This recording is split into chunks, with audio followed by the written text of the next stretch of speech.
Hello and welcome. This is from the CBN, where we bring to you weekly reports and expert analysis of the actions, policies, and economic initiatives of the Central Bank of Nigeria. I am Oluyemisi Dada.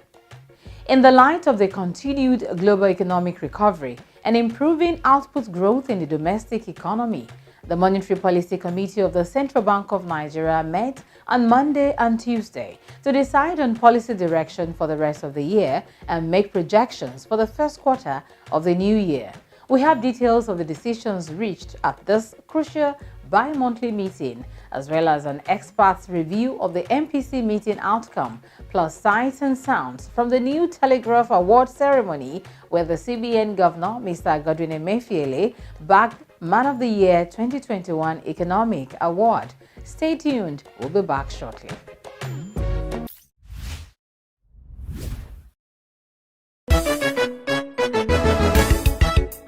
North, South, East or West, male or female, old school or millennial, rural or urban, the Naira is the same, and so is the e-Naira. The e-Naira is a legal tender issued by the Central Bank of Nigeria. So, let's embrace it. The e-Naira will foster financial inclusion, improve access to credit, facilitate cross-border remittances, and it's easier to transfer. E-Naira, same Naira, more possibilities. This message is from the Central Bank of Nigeria, CBN. Thanks for staying tuned. By a unanimous vote, the Monetary Policy Committee of the Central Bank of Nigeria decided to hold all policy parameters constant at its last meeting of the year to support the enabling environment for sustained recovery of the economy. The MPC felt that whereas tightening would further help to rein in inflation aggressively, it will also increase cost of funds and constrain output growth. On the other hand, whereas loosening will lower policy rates, ease liquidity pressures, and stimulate additional credit creation, which will boost output growth, MPC also thinks that loosening will further widen the negative real interest rate gap and compound the price distortions in the money market, which could fuel inflationary pressures. As whether to hold its existing stance, MPC believes that the existing monetary policy stance has supported the growth recovery and should be allowed to continue for a little longer for consolidation to achieve the MPC's mandate of price stability that is conducive to growth. Based on the foregoing, the committee decided on a whole to hold all policy parameters constant to support the enabling environment for sustained recovery of the Nigerian economy. The committee therefore decided by unanimous vote to retain the monetary policy rate at 11.5%. During the question and answer session that usually follows the MPC meeting press briefing, some of the journalists present sought further clarifications from the CBN governor on issues such as the bank's forbearance on loans, sustenance of the current economic recovery, takeoff of the infrastructure company, among others. Good afternoon, Mr. Governor. My name is Ndoka Chejin of the Nation newspaper. The CBN has granted forbearance to banks and their customers over time. This is about to come to an end in March 2022. Now, if the CBN decides to now do away with the forbearance, how are you so sure that this decision will not lead to an increase in non-performing loans? Thank you. My answer would be that if you recall, from our standpoint, we've granted a forbearance regime from just two areas. One primarily had to do with the fact that we said that all loans that people, companies, and businesses that are impacted adversely by COVID-19, that they should be given about 2 years. We first of all started by saying 1 year from 2020 to March 2021, and by February 2021 we extended it by 1 more year when the third strain of the virus pandemic continued. we extended by 1 more year, making it 2 years that will expire by March 2022. So 2 years moratorium was one aspect. Another aspect had to do with the fact that we said for CBN interventions that there is a need for us to reduce the interest rate from 9% to 5%. Indeed, another aspect of the intervention or forbearance is that because we knew that the adverse consequence of COVID-19 was resulting in a reduction in the revenue generating capacity of businesses and companies, we also granted the banks an opportunity to allow their customers to ask for a restructure of their facilities.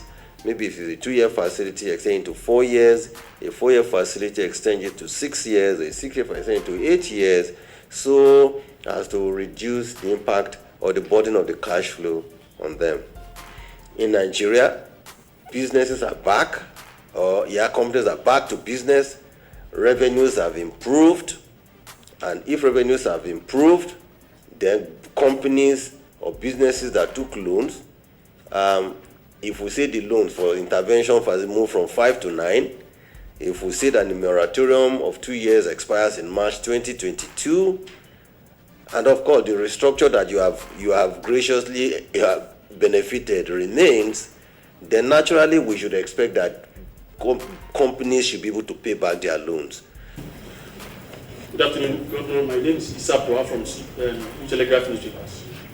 The economy is on recovery path. Key indices have shown GDP is rising, the inflation is trending down. How do you think this can be so that Nigerians can enjoy these improvements? I think, again, it is important that we continue to commend both the monetary and fiscal authorities for work that has been done for us to exit recession. The basic issue is the dilemma of monetary policy. And that is why we say that, notwithstanding the peculiar situation that Nigeria finds itself, we are in a position where we are able to manage the balance. And monetary policy committee needed to be appreciated for the fact that rather than take on their own stance, which is price and monetary stability, they have said that they are going to adopt a stance of price and monetary stability that is conducive to growth. And that is why we're seeing what we're seeing indeed. And that is why Monetary Policy Committee prides itself that it has played a significant role in moderation of inflation, in the improved output growth that we're seeing, and overall improvement in recovery of the economy. And of course, all we would expect is that they have said we must continue to still pursue price stability that is conducive to growth. What does that mean? We will do everything possible to continue to support our households, everything possible to support our small and medium enterprises, so that can catalyze consumption and investment expenditure, help to improve gross domestic product. While on another hand, they have also said, the management should try and continue to use administrative measures to see what can be done to rein in inflation from that side, and at the same time, with its intervention in the other sectors, like maybe agriculture in this case, you would see that agri prices eventually, luckily we've been lucky. In fact, in 2021, we did not hear of any case of flooding at all. And that, for us, I think we must be very thankful to God. As a result of that, we're expecting a very bumper harvest in all our agricultural products. And if this happens, what that will do is that it will considerably dampen inflation and prices, which will continue to help our attempt to continue to rein in inflation and moderate prices in the economy. So we will continue to do these things. Good afternoon, MPC and Governor. I am Nancy Naji, the anchor of Money Finance. In the week of Mr. President's launch of the e-Naira on October 25, the e-Naira is the first African digital currency. I want to know, how is the e-Naira's performance and adoption rate among Nigerians? And finally, what are the chances of seeing the takeoff of the infrastructure company as well as the NIFC? I'd like to know where that will be located, and the reorganized Nigeria Commodity Exchange by the year. Thank you, Governor. It's still too early for us to begin to carry out an assessment, because is just, I think this is the 4th week now.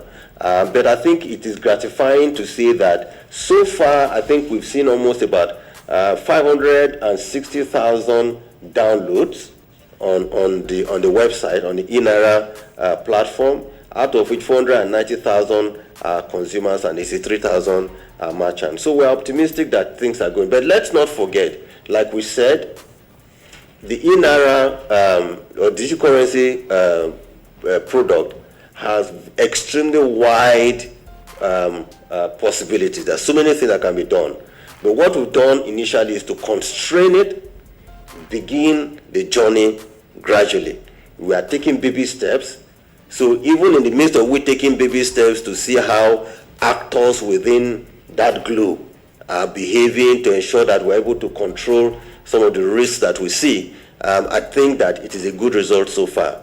As we see the performance of players and stakeholders within that eNaira market, what we do, we open it up more and more, and we think that it is a game changer for the world and also for Nigeria. So on Infraco, let me say that basically, practically all the infrastructure that we need to put in place for the takeoff of infrastructure cooperation has been achieved.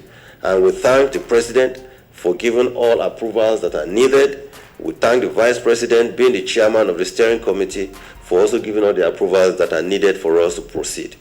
Transaction advisors have been appointed. Asset managers are eager, 4 of them have been appointed. The management of Infraco, with just a few number of people, we are currently concluding the appointment of the CEO of the Infrastructure Corporation, who is an expert and first-class person who understands infrastructure business globally, and the rest of them. But we even while we are waiting for the management to get on board, the shareholders are holding very aggressive meetings, and they are currently reviewing about 3 major projects which eventually will be handed over to the asset managers, and I'm sure that asset managers themselves are salivating and waiting to see those assets come onto their hands so they can begin to fund the infrastructure development of Nigeria. So we are very hopeful that is going on very well. The NIFC, Nigeria International Financial Center, we just feel that Nigeria, being the biggest economy in Africa, should be able to establish a financial center. That is also going on well. We just have about 4 weeks to the end of the year, so I'm not that optimistic that we will. Don't forget, I have said within 12 months we would. But I believe that before the middle of next year, the NIFC should actually begin operation. And we also have received several inquiries from foreign investors and actors in financial centers that are willing to come on board and work with us here. On the commodity exchange, work is also advanced. The team working on that, I think we'll have a couple of meetings to hold. We have to talk about how do we deal with the existing board, how do we deal with the existing management, how do we deal with several other issues and the rest of them. And as soon as we're able to deal with this, I believe we should be ready to take off. Funding should not be a problem.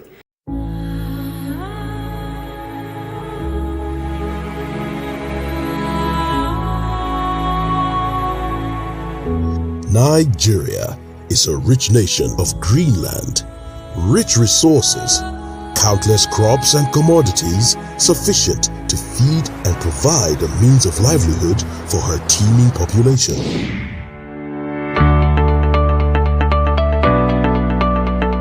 Chin up, Nigeria, the giant of Africa. Exciting times are here.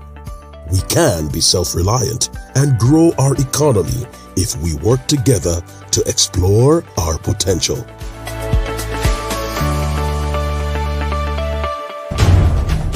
It takes a whole nation. Let us get involved. Buy Nigerian to grow Nigeria. Welcome back, and if you're just joining us, this is from the CBN. We'll bring you up to speed on the actions, policies, and economic initiatives of the Central Bank of Nigeria. Professor Ken Ife is a macroeconomic and public policy analyst, ECOWAS lead consultant on private sector development, among other roles. He shares his insights with us in this review of the November MPC meeting outcome.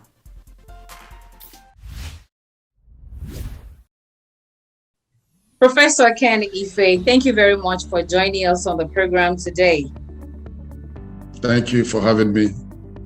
All right, now with the decisions of the MPC to retain benchmark interest rates at 11.5%, a symmetric corridor of plus 100, minus 700 basis points around the MPR, cash reserve ratio of 27.5%, and liquidity ratio as 30%.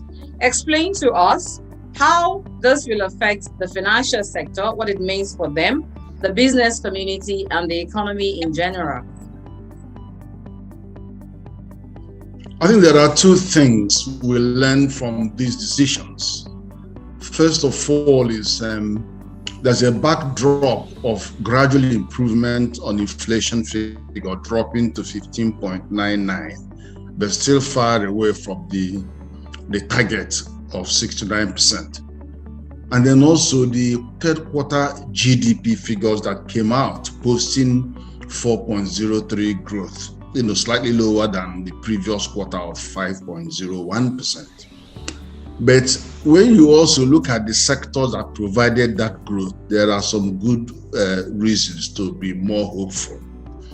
For example, massive growth on manufacturing and construction, pointing to more employment. You have trade jumping back again to 14.8% growth, which tells you why we are having so much problem of forex on the composition, the contribution to GDP to 12.5%.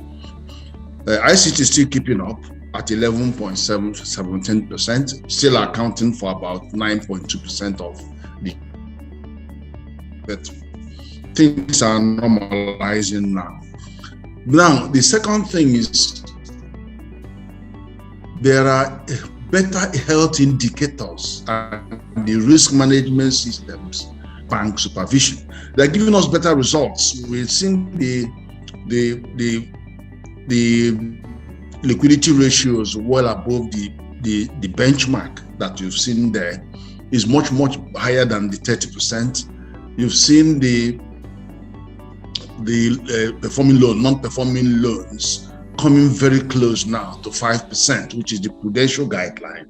You've also seen the capital adequacy ratio just over 15%, which is again the prudential guide. So there are convergence of healthy statistics around the performance of the financial sector.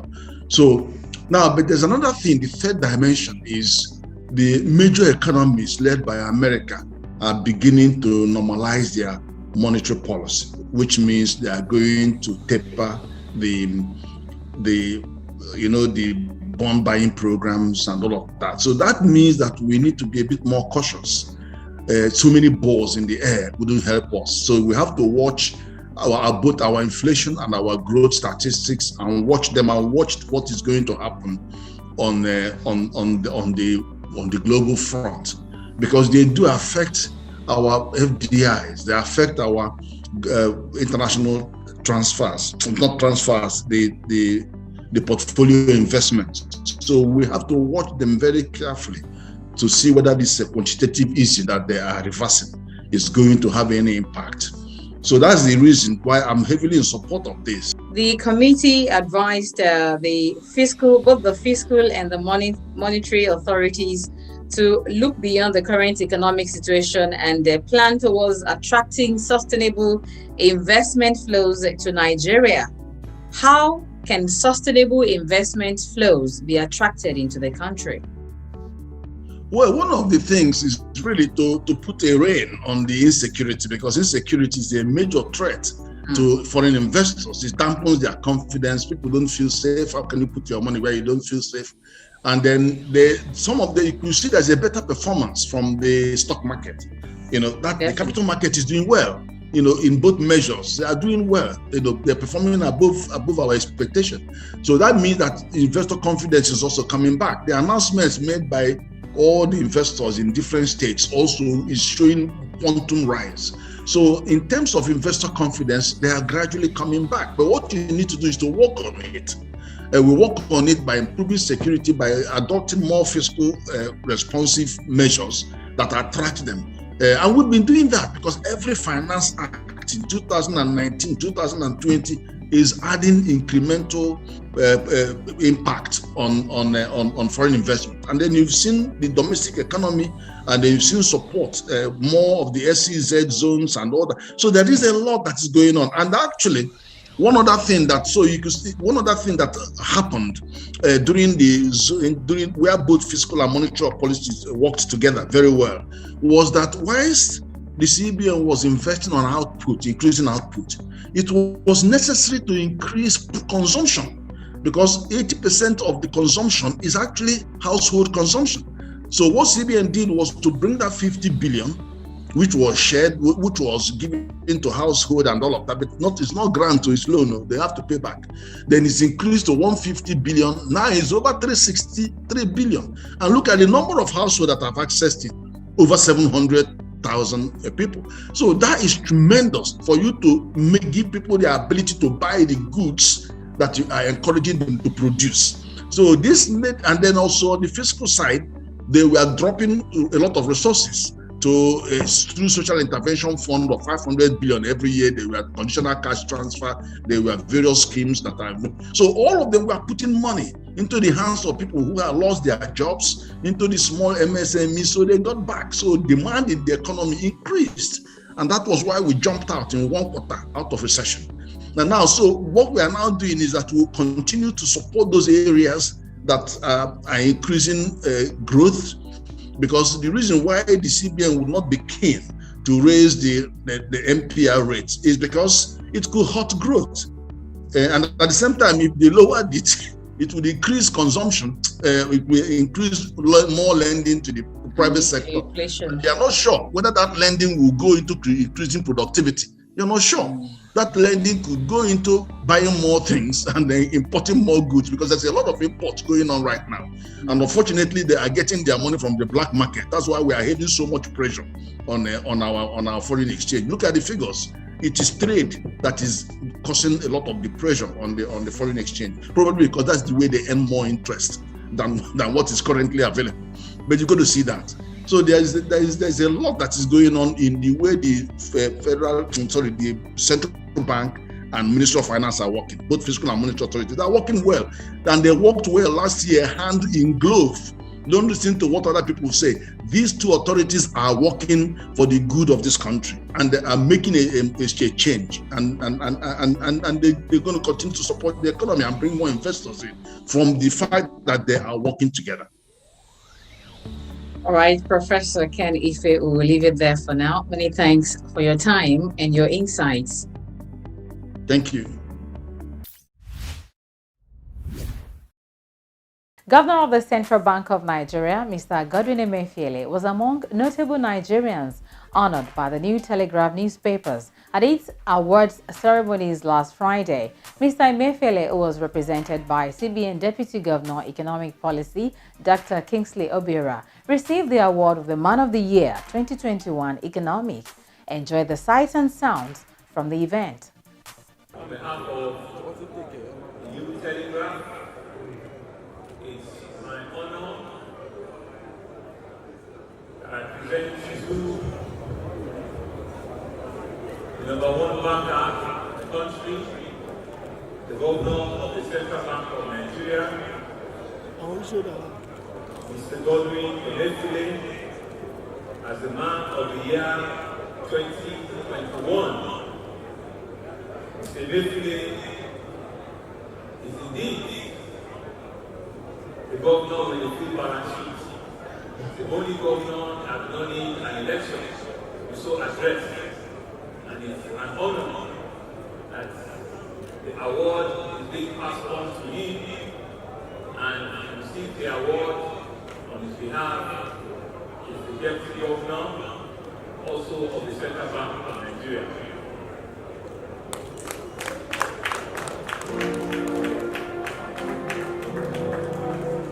His Excellency the Governor of Lagos Senate President, distinguished governors, I would like to, on behalf of my boss, the Governor of the Central Bank, express our deepest gratitude to the New Telegraph, the management, ownership, the editors, and all those who found my boss worthy of this award. I think it will be an impetus for him and the team around him to continue to do the work for the betterment of the bank, the country, and all Nigerians. I thank you very much. Thank you very much.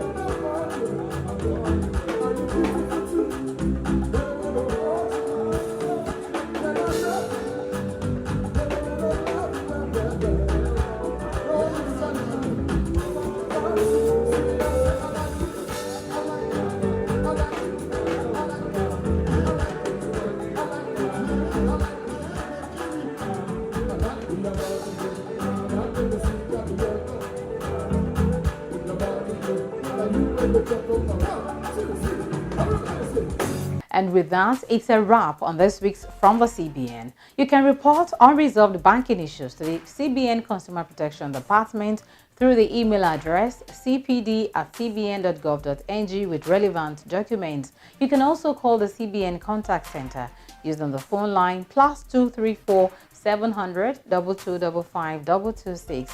Local call rates may apply. Send your comments and contributions to the email address from the cbn@gmail.com. Find and follow us on YouTube, Facebook, and Instagram for updates and uploaded episodes of the program. We invite you to join us again next time. I am Uliye Misidada. Stay safe and bye for now.